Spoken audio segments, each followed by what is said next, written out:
Mesdames et messieurs, bonjour. Vous êtes dans Newsday sur AT Communication pour plus de vision professionnelle. Les titres 3,5 millions du FMI à la Côte d'Ivoire, le Togo donne 900 millions de francs CFA à la Turquie et Seydou Mbonbonjoya nommé sénateur au Cameroun.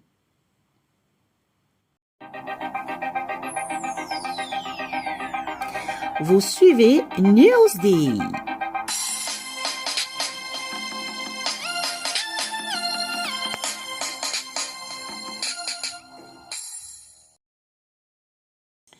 En Côte d'Ivoire, vers un décaissement record de 3,5 milliards de dollars du FMI.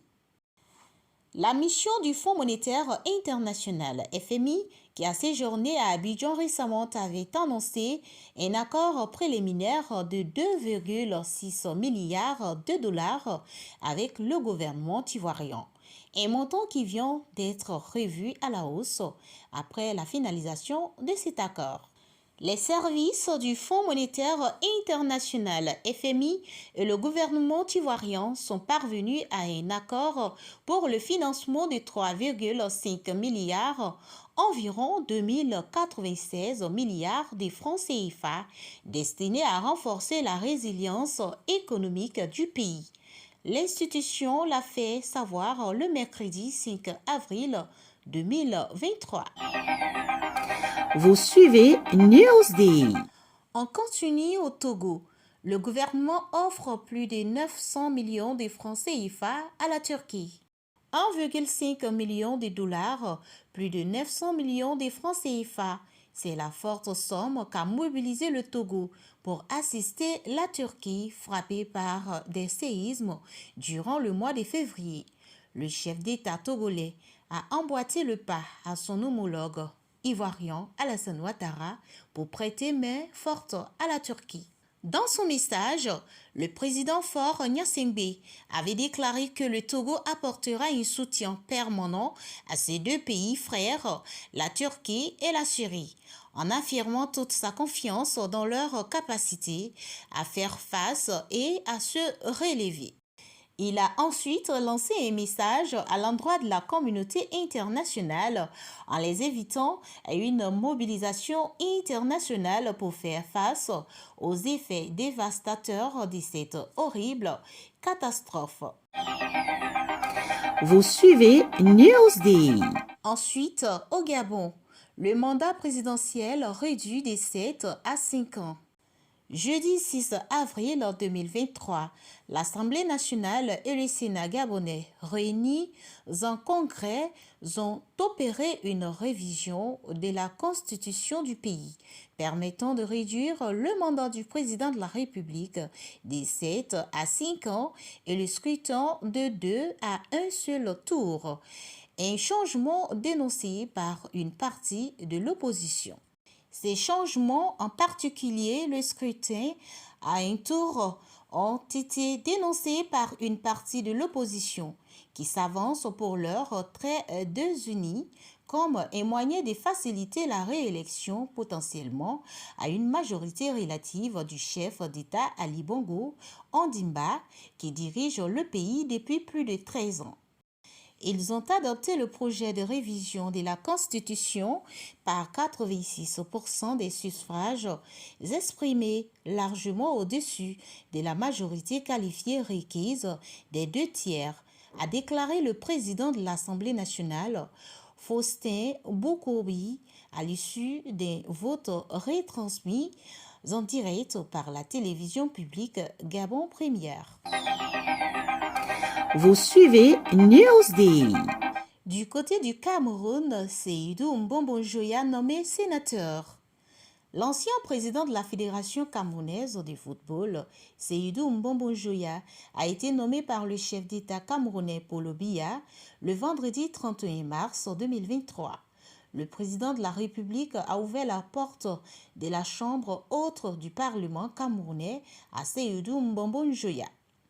L'actuel quatrième vice-président de la Confédération africaine de football, CAF, 62 ans, va donc siéger dans cette auguste chambre à l'image de son feu père, Sultan Ibrahim Mbombo Njuya, de regrettée mémoire.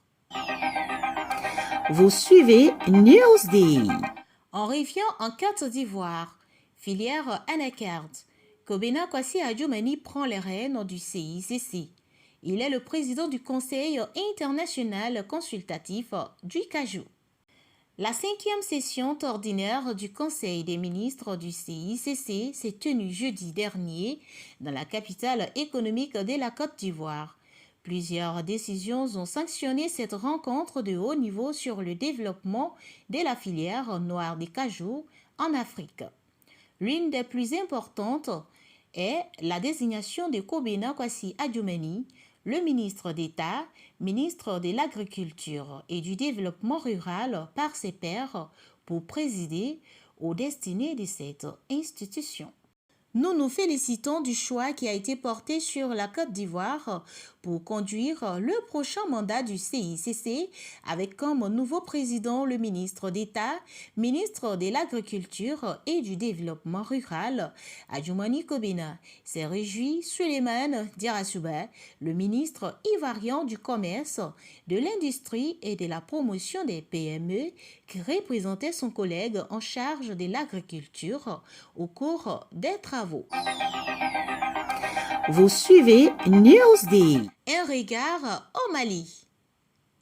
Sidiki Diabaté a, au nom de sa famille et en son nom propre, remercié le président de la République malienne, son Excellence Assimi Goïta, d'avoir nommé son papa, Dr Toumani Diabaté, commandeur de l'Ordre national du Mali. Une haute distinction honorifique qui vient témoigner ses multiples efforts pour le rayonnement de la culture malienne à travers le monde. Vous suivez Newsday. En Égypte, une professeure licenciée pour avoir exécuté les pas de danse du ventre. Aya Youssef, une professeure d'une école, a été licenciée et son mari a divorcé d'avec elle après avoir été filmé sans son autorisation. Les images montrent l'enseignante vêtue d'un foulard islamique et d'une robe à manches longues. Elle dansait au rythme de la musique aux côtés de collègues masculins lors de l'excursion d'une journée sur le Nil. Aujourd'hui, bien que la danse du ventre remonte à l'ère pharaonique, il est souvent mal vu pour les femmes de danser en public. Mais comme la vidéo a été largement partagée sur les réseaux sociaux arabes au cours de la semaine dernière, elle a suscité l'indignation des conservateurs égyptiens. Les détracteurs de l'enseignante ont affirmé qu'elle avait agi de manière honteuse. L'éducation a atteint un niveau bas en Égypte, a commenté un utilisateur de Twitter, demandant l'intervention des autorités compétentes. Vous suivez Newsday. On termine en Newsday en Côte d'Ivoire.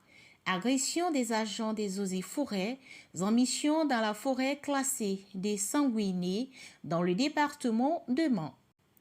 Sur instruction de Laurent Tchagba, ministre des eaux et forêts, Zouzou Elvire Joël épouse Maïli, conservatrice générale, directrice des cabinets, a présidé le mardi 4 avril une réunion de crise suite à des graves incidents qui se sont produits ce jour dans la forêt classée des Sanguinés dans le département de Mans. Cette rencontre avait pour objectif de mieux appréhender la situation et proposer des mesures d'urgence. En effet, au cours d'une mission de destruction de jeunes plantes des cacaoyers par la Sodefort, qui devrait se dérouler du mardi 4 avril 2023 au dimanche 9 avril 2023, les agents des eaux et forêts, au nombre de 55, accompagnés de 24 manœuvres civiles, ont été violemment pris à partie par une horde de cultivateurs. Il est bon de préciser que cette mission fait suite à de nombreuses réunions d'information et de sensibilisation au cours desquelles les paysans ont été invités à abandonner les jeunes cultures non encore en production afin que ces espaces dégagés accueillent des programmes de reboisement. Bilan de cette agression. Au plan humain, 7 agents des eaux et forêts gravement blessés, 13 manœuvres blessés dont 5 cas graves. Au plan matériel, 8 armes confisquées par les paysans, 5 véhicules endommagés. Mesures urgentes prises par le ministère, suspension de la mission, prise en charge des blessés au CHR de Mont et dans une clinique privée, sécurisation de la base vie de la Sodefort des Sanguinés, mise en place d'un comité de crise et de veille et poursuite des consultations au sein de ce comité. Face à cette situation grave, le ministre invite les populations à garder leur calme et à respecter les agents dans l'exercice de leur mission régalienne. Il souhaite par ailleurs un prompt rétablissement à tous les blessés. C'était Newsday avec Angeline Aïcha sur AT Communication pour plus de vision professionnelle depuis la capitale économique de la Côte d'Ivoire.